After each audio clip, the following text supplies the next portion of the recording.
Hi, this is Carrie Schell from On Point Quilter.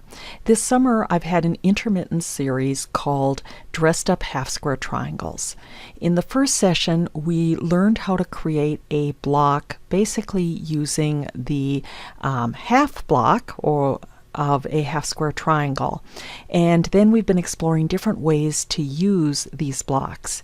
In today's post we're going to explore using the Serendipity feature Fancy Stars. Okay, I've opened my half square triangle dress up project and I'm going to close the project sketchbook. Actually, while I'm on the project sketchbook, I'm going to remind you that the first set of blocks that are recorded here were the original blocks that were drafted for the half square triangle challenge. And I'm going to be referring back and using those blocks in today's quilt. So I'm going to close my project sketchbook and I'm going to go to the Work on Block tab. And I'm not actually going to draw a block today. What I'm going to do is create one with Serendipity. So I'm going to do a block, Serendipity, and I'm going to be playing with the Fancy Star block. So if you see on the left here, do you remember those blocks we were looking at earlier? We can see that it is taking that and it is forming a star. So there are a lot of different sizes. The smallest is 5, and we could do 6, 7, and you can see how each one of these really creates a different star. So I'm going to go ahead and go back to 6 because I do like hexagonal types of stars. The other thing that we have the option to do is to add a background patch, and then we can change the size of the star in terms of how big we want it to be in terms of fitting into that background patch. So I like that one. I will say that if there are other colors, we can scroll through. This particular one didn't have one, a different color, but once I've got something I like, I can add it to the sketchbook. Now, this star will actually be on the Applique tab in my block, and we'll take a look at that later. So I'm going to add that to my sketchbook. And I'm going to look for some of these blocks that would be pretty easy to foundation piece because, you know, remember we're sort of working with some interesting patches that they're filled in with. So I like this one particularly for foundation piecing, so I'm going to add that to my sketchbook. I'll take a look at that one.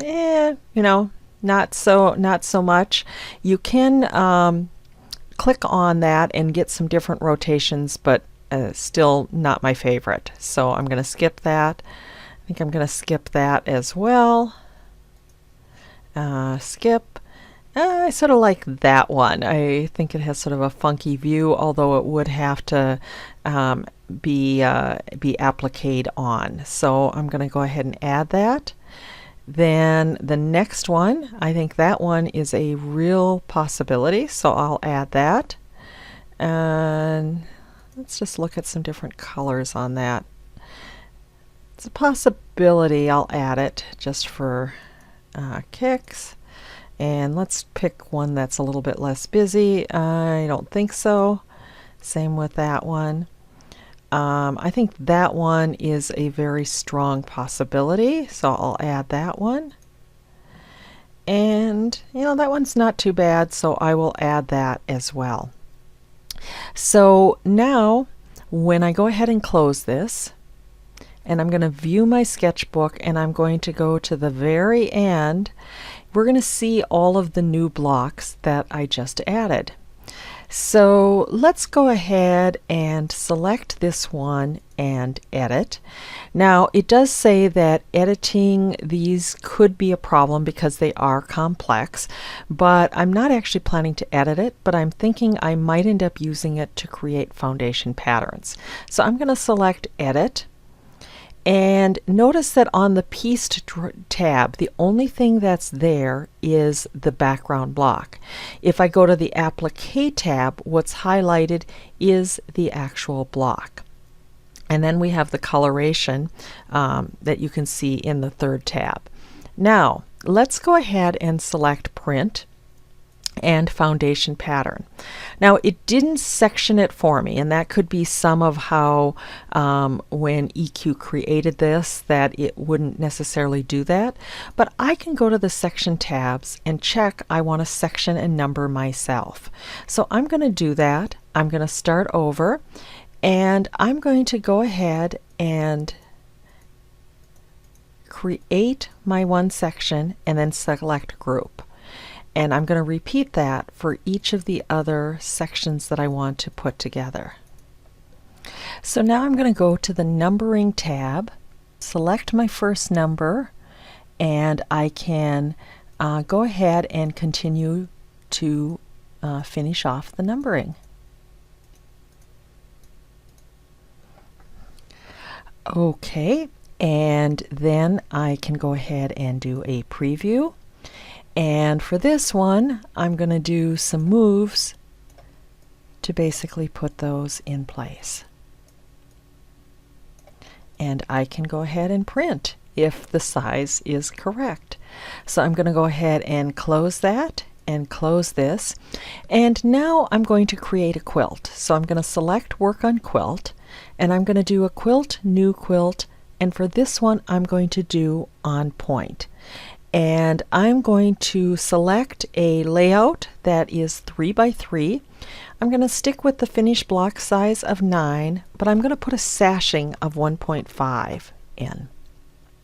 And then I'm going to go to the Border tab, and I'm going to make the first one 1.5.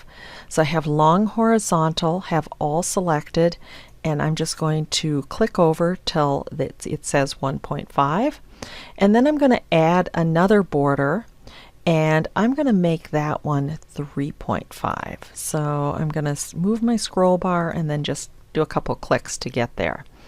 And so now in layer 1, I'm going to use my set block, and I'm going to scroll to those blocks at the end, and I'm going to go ahead and use the various blocks. And I did decide that I would like to put that in the partial borders, but it didn't exactly fit in the way I wanted it. So I'm going to go ahead and view my sketchbook. I'm going to find this block and I'm going to edit it. And I am going to go to the Applique tab, use the Pick tool, select one of the pieces, do a Control-A to select all, and I'm going to rotate it 45 degrees because then it will fit with my on-point setting. Now that looks pretty good. I like the spacing on it, so I'm going to go ahead and go to the Color tab. Nothing else changed. I'm going to add that to my sketchbook. Now I can go back and work on Quilt, and it will be the last one. And I can go ahead, and now I think it fits nicer in here.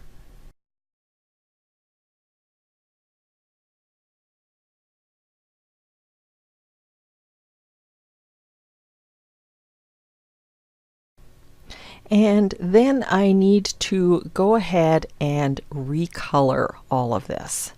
Now the fabrics I ended up using were actually from Timeless Treasure Mystical by Wing and a Prayer Designs, and they were in the latest Electric Quilt stash. And so I used those to color my quilt, and I'm going to go ahead and add that to my sketchbook. Thanks so much for watching. For additional tips and techniques, please subscribe to my weekly newsletter at www.onpointquilter.com. On my related blog posts this week, I also have links to the previous sessions of Dressed Up Half Square Triangles.